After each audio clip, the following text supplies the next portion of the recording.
ഇപ്പൊ വില വർദ്ധിച്ചില്ല എന്ന് പറഞ്ഞാൽ ഞാനിപ്പോ പറയുന്ന കാര്യങ്ങൾ താങ്കൾ ഒരു ദിവസം രാവിലെ എഴുന്നേൽക്കുമ്പോൾ മുതൽ രാത്രി വരെയുള്ള ഓരോ കാര്യങ്ങൾ എടുത്തു നോക്ക്. രാവിലെ എഴുന്നേറ്റാൽ താങ്കൾ ആദ്യം സ്വിച്ച് ഇട്ടാൽ ബൾബ് കത്തും, ഇലക്ട്രിസിറ്റി ചാർജ് കൂട്ടി, ടാപ്പ് ഓണാക്കിയാൽ വെള്ളം വരും, വെള്ളക്കരം ഉയർത്തി, ഉപ്പ് തൊട്ട് കർപ്പൂരം വരെ എല്ലാ കാര്യങ്ങളുടെയും വില വർദ്ധിപ്പിച്ചു.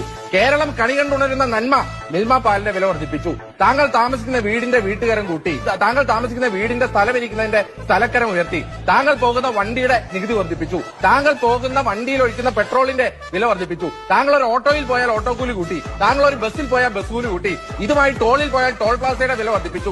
ഇനി ഇതിനൊക്കെതിരെ ഒരു കേസ് കൊടുക്കാമെന്ന് പറഞ്ഞാൽ ആ കേസ് കൊടുക്കുന്നതിനുള്ള കോർട്ട് ഫീ സ്റ്റാമ്പിന്റെ വില വർദ്ധിപ്പിച്ചു. ഇനി എന്ത് കാര്യത്തിനാണ് വില വർദ്ധിക്കാനുള്ള? ശ്രീ അഭിലാഷ്, ഈ 2016 ദേശാഭിമാനി വില വർദ്ധിക്കില്ല എന്ന് എഴുതിയത് അഭിലാഷ് ഇപ്പൊ ദേശാഭിമാനി പത്രത്തിന് 1 രൂപ 10 പൈസ കൂട്ടി. ഇനി കേരളത്തിൽ ഒരു സാധനത്തിന് വില വർദ്ധിക്കാനില്ല, സമൂലമായ വിലവർദ്ധനമാണ്. ഈ വിലവർദ്ധനവിന്റെ മൂർധന്യാവസ്ഥയിൽ നിന്നിട്ട് കേരളം മധുരമനോജ്ഞമായ വിലവർദ്ധനമില്ലാത്ത നാടാണെന്നൊക്കെ പറഞ്ഞാൽ ആര് വിശ്വസിക്കാനാണ്?